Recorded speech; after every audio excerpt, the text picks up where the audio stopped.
안녕하세요. 송스텔러입니다.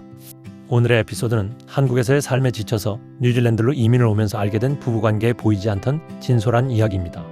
그럼 시작하겠습니다. 혹시 이민 가면 행복할 거라고 생각하시나요? 새로운 나라, 새로운 시작, 가족과 함께하는 꿈 같은 삶? 저도 그렇게 믿었습니다. 2012년 남편과 함께 뉴질랜드로 이민 왔을 때까지는요, 우리는 한국에서 15년을 함께 산 부부였어요. 싸우긴 했지만 그럭저럭 괜찮았죠. 적어도 한국에서는요. 그런데 뉴질랜드에 온 지 3년 만에 우리는 이혼했습니다. 이민이 사람을 바꾸나요? 사람들이 물어봐요. 아니요, 이민 사람을 바꾸지 않습니다. 이민은 그냥 숨겨져 있던 문제를 드러낼 뿐이에요. 제 이름은 이수진입니다. 올해 47세고요. 이혼한 지 5년이 됐어요.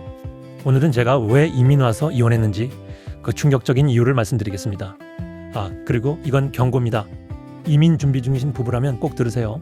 2012년 여름 저희 부부는 이민을 결정했습니다. 남편 태준이는 당시 39세 IT 회사 과장이었어요. 저는 36세 약사였고요. 딸 하나가 있었죠. 이름은 지원이, 당시 9살이었어요. 한국에서 우리는 그럭저럭 괜찮은 부부였어요. 물론 문제가 없진 않았죠. 어느 부부가 문제가 없겠어요? 태준이는 일 중독이었어요. 밤 11시에 들어오는 게 일상이었고 주말에도 회사 전화 받고 저는 저대로 불만이 많았죠. 당신은 집에 돈만 갖다 주면 끝이야? 애는? 나는?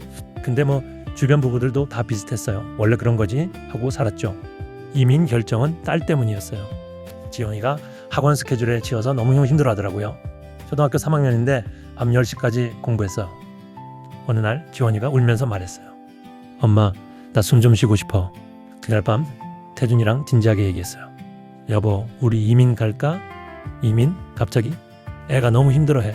이러다간 애 망가져. 태준이도 고민하더니 말했어요. 그래, 나도 사실 한국 생활이 지쳤어. 새로 시작해보자. 그렇게 우리는 뉴질랜드 이민을 준비했어요. 서류 준비하고 영어 시험 보고 집 팔고 직장 그만두고 힘들었지만 설렜어요. 우리 가족 이제 행복해질 거야. 인천공항에서 출발하던 날이 아직도 생생해요. 셋이 손잡고 비행기 타면서 태준이가 말했어요. 수진아, 새로운 삶 시작하는 거야. 이제 진짜 가족답게 살자. 응, 나도 그러고 싶어. 저희는 몰랐어요. 그게 우리 결혼 생활의 마지막 행복한 순간이었다는 걸요. 오클랜드에 도착한 첫날부터 현실은 냉정했어요.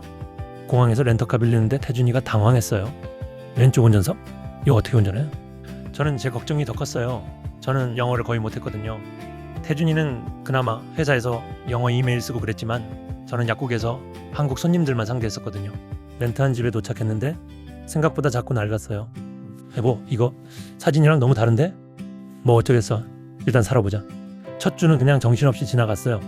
짐 풀고 장 보고 지원이 학교 등록하고 문제는 그 다음부터 했어요.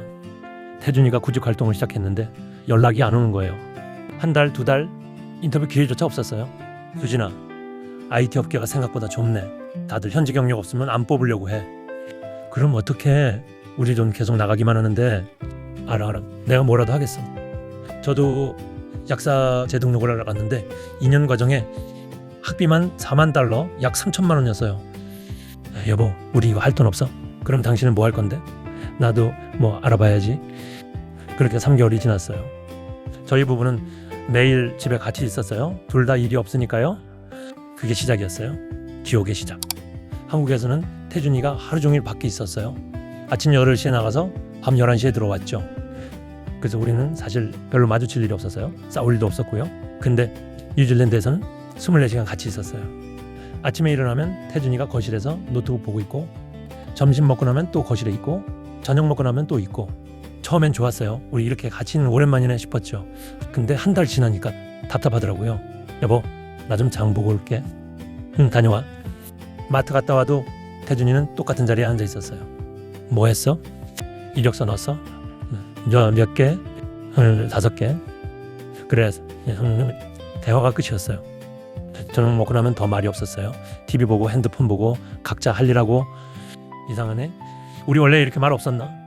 근데 한국에서도 말이 없긴 했어요. 태준이가 피곤해서 그냥 자버렸거든요. 여기선 피곤한 것도 아닌데 할 말이 없는 거예요. 그때 깨달았어요. 우리는 부부가 아니라 그냥 같이 사는 사람이었다는 걸. 이민 온 지 6개월쯤 첫 큰 싸움이 터졌어요.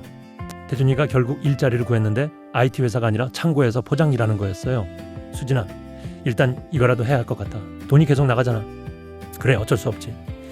태준이는 한국에서 과장이었어요. 사람 관리하고 회의하고 양복 입고 출근하던 사람이요. 근데 여기서는 창고에서 박스 나르는 일을 하게 된 거예요. 시급 18달러, 약 15,000원. 저엔 이것도 경험이지 하더니 한 달 지나니까 표정이 죽어 있더라고요. 힘들어? 응, 생각보다 힘들어. 그럼 그만둘래? 그럼 우리 뭐 먹고 살아? 날카로웠어요. 전에는 이렇게 날카롭게 말한 적이 없었는데 저도 화가 났어요. 나도 뭐라도 하고 싶은데 영어를 못하니까 할 게 없잖아. 그럼 영어 공부라도 하지 그랬어? 한국에서부터. 당신도 한국에서 영어 잘했어? 지금 구직 활동 잘 돼? 에이씨. 태준이가 방문을 쾅 닫고 들어갔어요. 저는 거실에 남아서 울었어요. 우리 왜 이러지? 더 큰 문제는 저였어요. 저는 한국에서 약사였어요. 월급도 괜찮았고 전문직이라는 자부심도 있었죠. 근데 여기서는 아무도 아니었어요. 약사 자격증도 없고 영어도 못하고 할 수 있는 일이 없었어요. 결국 한인마트에서 계산원으로 일하기 시작했어요. 시급 17달러. 한국에서는 제가 태준이만큼 벌었어요. 어쩌면 더 많이 벌었을 수도 있고요. 근데 여기서는 태준이는 창고일, 저는 마트 계산원. 우리 둘 다 바닥으로 떨어진 기분이었어요.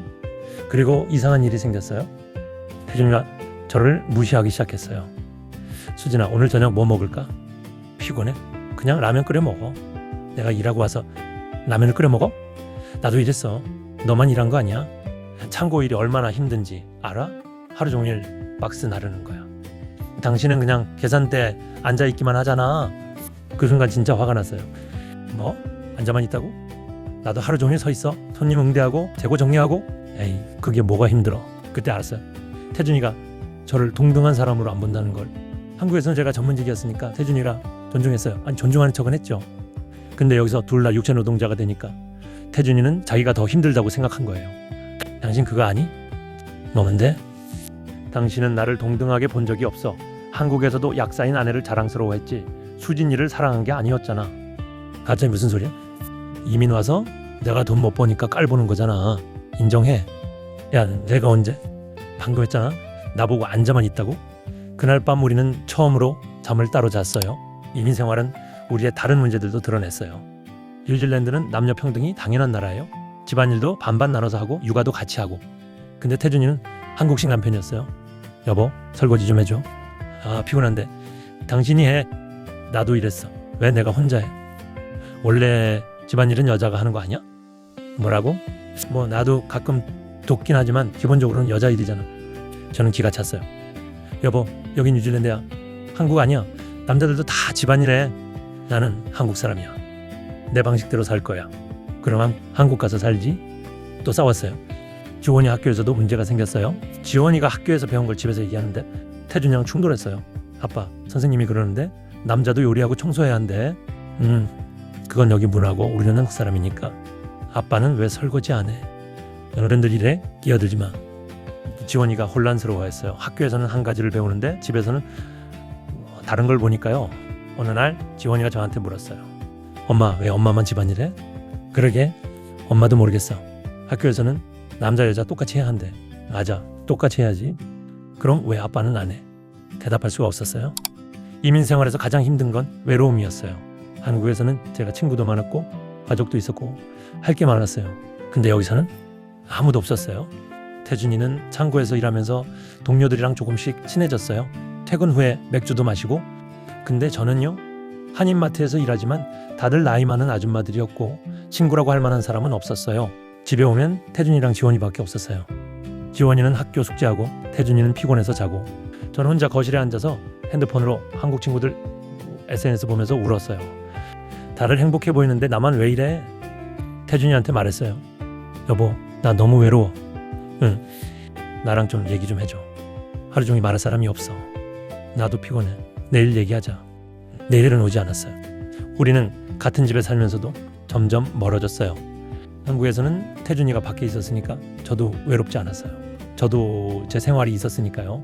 근데 여기서는 태준이가 집에 있는데도 외로웠어요. 아니, 같이 있기 때문에 더 외로웠어요. 옆에 있는 사람이 나를 안 봐주는 게 제일 외로운 거더라고요. 이민 온 지 2년 반쯤 결정적인 일이 터졌어요. 제 친구가 한국에서 결혼했어요. 고등학교 때부터 친했던 단짝이었죠. 수진아, 넌 못 오겠지? 뉴질랜드에서 그래도 초대장은 보낼게. 너무 가고 싶었어요. 친구 결혼식도 가고 엄마도 보고 한국 음식도 먹고. 여보, 나 한국 좀 다녀올까? 돈이 얼마나 드는데? 비행기 값이 내가 50만 원 정도? 150만 원? 지금 우리가 그런 돈 있어? 나도 알아. 근데 친구 결혼식인데 전화로 축하해줘. 굳이 갈 필요 있어? 화가 났어요. 당신은 작년에 친구 만나러 골프 쳤잖아. 그게 얼마였는데? 그건 네트워킹이야. 일 때문에. 네트워킹? 일도 없는 주제에 무슨 네트워킹. 싸움이 커졌어요. 결국 저는 못 갔어요. 돈이 없었거든요. 친구 결혼식 날 혼자 집에서 울었어요. 태준이는 그날도 친구들이랑 맥주 마시러 나갔어요. 그때 깨달았어요. 이 사람은 나를 안 사랑하는구나. 이민 3년차 저희는 부부 상담을 받기로 했어요. 여보, 우리 좀 이상해? 전문가한테 돈 받자. 그래, 해보자. 영어로 상담받는 건 무리였고 오클랜드에 한인 상담사가 있다고 해서 찾아갔어요. 상담사 선생님이 물었어요.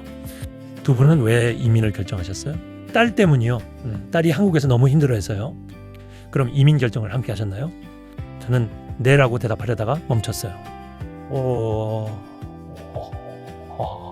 생각해보니 제가 먼저 제안했고 태준이는 그냥 동의한 거였어요. 사실 제가 더 원했어요. 상담사가 태준이한테 물었어요. 당신은 정말로 이민을 원했나요? 태준이가 한참 침묵하더니 말했어요. 아니요. 솔직히 말하면 저는 한국이 더 좋았어요. 뭐? 저는 깜짝 놀랐어요. 당신 그때 같이 가자고 했잖아. 당신이 너무 간절해 보여서 반대할 수가 없었어. 그럼 3년 동안 불만이었다고? 응. 그 순간 모든 게 무너졌어요.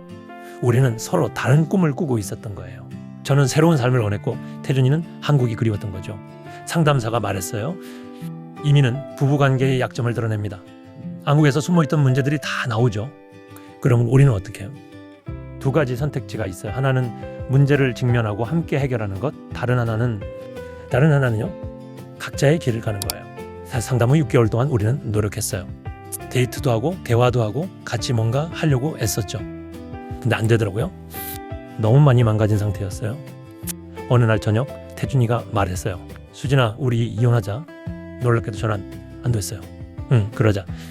지원이는 공동 양육하자. 당신도 아빠니까. 미안해. 나도 미안해. 우리는 울지 않았어요. 그냥 담담했어요. 슬픈 게 아니라 해방된 기분이었어요. 2015년 12월 우리는 공식적으로 이혼했어요. 이민 온 지 딱 3년 만이었죠. 이혼하고 나서 놀라운 일이 생겼어요. 저는 행복해졌어요. 태준이 없으니까 오히려 편했어요. 눈치 볼 필요도 없고 싸울 일도 없고 지원이랑 둘이서 작은 아파트로 이사했어요. 저는 계속 한인마트에서 일했고요. 돈은 빠듯했지만 마음은 편했어요. 태준이는 한국으로 돌아갔어요. 여기서 더 이상 버틸 수 없다고 하더라고요. 지원이는 당신이 키워. 나는 한국 가서 돈 벌어서 양육비 보낼게. 네, 그래. 지원이는 처음엔 싫어했어요. 엄마 아빠가 이혼했으니까요. 근데 시간이 지나니까 적응하더라고요. 엄마, 사실 엄마 아빠가 싸우는 거 보는 게 더 힘들었어. 그랬구나. 미안해. 괜찮아. 지금이 더 좋아. 지금은 5년이 지났어요. 저는 여전히 뉴질랜드에 살고 있고 한인 마트 매니저가 됐어요. 지원이는 고등학교 3학년이고 대학 준비 중이에요. 태준이는 한국에서 재혼했어요. 양육비는 꼬박꼬박 보내주고요. 우리는 이제 친구처럼 지내요. 가끔 전화해서 지원이 얘기하고 안부 묻고. 이혼이 최선이었어요. 이민 와서 이혼한 후 깨달은 것들이 있어요. 첫째, 이민은 관계를 시험한다. 한국에서는 바빠서 피곤해서 넘어갔던 문제들이 이민 와서는 다 터져요. 24시간 같이 있으면 숨길 수가 없어요. 서로의 본 모습이 다 드러나죠. 둘째, 역할이 바뀌면 관계도 바뀐다. 한국에서 태준이는 과장, 저는 약사였어요. 서로 존중했죠. 근데 여기서 둘 다 육체노동자가 되니까 관계가 무너졌어요. 셋째, 가부장적 남자는 이민 생활에서 무너진다. 뉴질랜드는 양성평등 사회예요. 집안일은 여자 일이라는 생각은 통하지 않아요. 태준이는 적응을 못했고 저는 변화를 원했어요. 그 차이가 이혼으로 이어진 거죠. 넷째, 이민은 우리가 아니라 나의 결정이었다. 저는 제가 원해서 이민 왔어요. 태준이는 저 때문에 따라온 거였고요. 서로 다른 이유로 온 사람들은 결국 갈라질 수밖에 없어요. 다섯째, 이혼이 실패는 아니다. 저는 이혼을 후회하지 않아요. 오히려 잘한 선택이었어요. 불행한 결혼을 유지하는 것보다 혼자 행복하게 사는 게 나아요.